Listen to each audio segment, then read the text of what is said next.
A normal man living a normal life finds out that his rich uncle who had died left behind a fortune for him to claim. What problems and attention does he face? And what does he decide to do with his shares?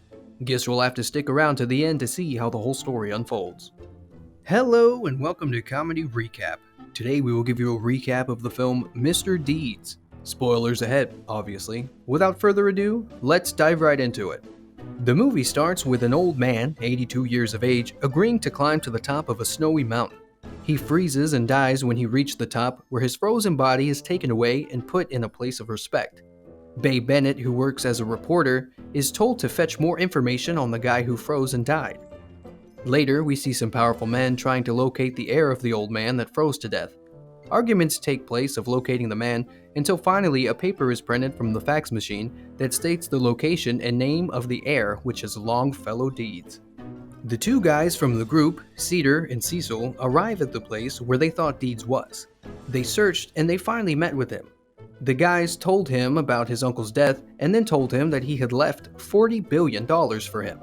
They went outside for a walk and further explained to him that his uncle had a share in a media company and that they want to purchase it from him. They also told him not to open up since all the media would crowd his little town. Deeds the next day went away with the guys to claim his fortune. As they landed, a person caught a photo of Deeds and escaped by parachuting down the building. Deeds went to his apartment and met with his uncle's servants and then went to sleep. The next day, he woke up to discover that his water dispenser had Hawaiian punch running through it. He then showed him his frozen right foot that he felt nothing on. He then asked his servant to hit and jump on it to prove his point. Oh, you're sick! You're sick! Why would you do that to me? I'm just kidding you, pal. Later, Deeds went to meet Cedar, who was in a meeting, and asked him to be involved in the meeting since he owned the company. Cedar pulled him aside and told him how hectic the work was and that he shouldn't bother. A furious quarterback came into the office demanding the money that was his, where Deeds punched him down for showing disrespect and later disowned him. Babe was assigned the task of getting info on Deeds. Night arrives when she planned with her coworker an attempt to grab Deeds' attention by making her coworker steal from her, but unfortunately, Deeds caught the coworker and punches him brutally. Babe talked to Deeds and went to a restaurant to talk. She lied to him and said her name was Pam and that she worked in a hospital for kids. Mr. Simmons, along with the other powerful man, invited Deeds over to his table. They talked where Deeds discussed his dream of writing and publishing his poems. The guys laughed at his ambitions, making Deeds embarrassed in front of Babe. He then fought them off after asking Babe for permission. Babe recorded the whole scene and went to the washroom. She then contacted her superiors, demanding a raise for the unbelievable clip that she was about to deliver them. The next morning, Cedar came to Deeds' apartment and showed him a channel on which Deeds was fighting off the guys in the hotel and later dancing at night while drunk. Cedar told him that this couldn't happen again since it damaged the company's reputation. Deeds agreed not to do it again. Later, Deeds went to his uncle's funeral, where when he went to give a speech, he accidentally messed with his uncle's skeleton in the casket, freaking everyone out in the church. He went home, where he got a call from the quarterback, who apologized to him under pressure from his father.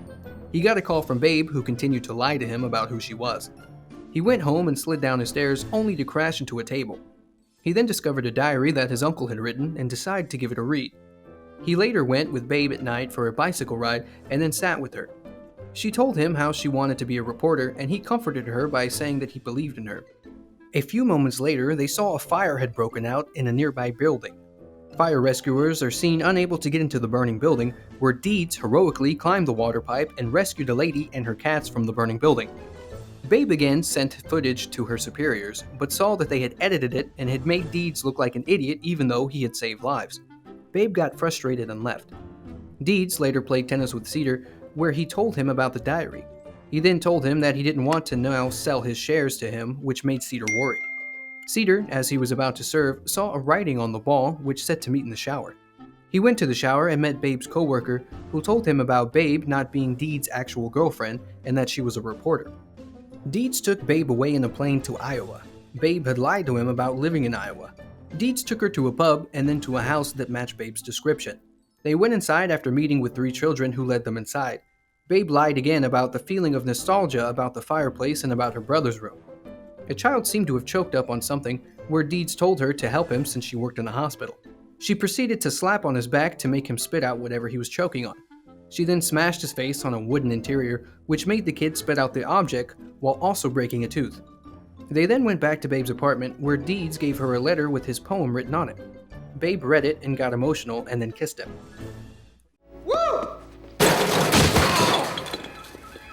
I love New York! The next day, she went to her office and told her superior that she was going to tell everything to Deeds, as she was in love with him and that he didn't deserve it. Deeds sat in the middle of a basketball court on a dining table preparing to meet Babe, but unfortunately, Cedar, along with Cecil, came and showed him a news channel on which Babe's real identity got revealed, which broke Deeds' heart. He later sold his shares to Cedar and gave the charity money to an orphanage.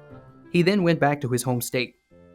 Babe, who was in love with Deeds, went looking for him and met his friend Jan, who told her to fight her and take her down, after which she would tell her about Deeds.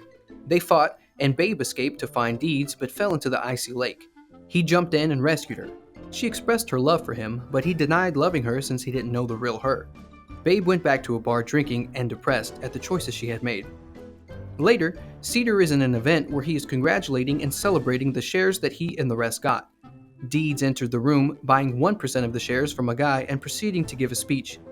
He reminded everyone in the room of who they wanted to be, which made them reconsider their decisions. Cedar stepped up again to the mic and told them that he still had more shares of the company. Babe entered the room with Deeds' uncle book and first apologized to Deeds for stealing it from him.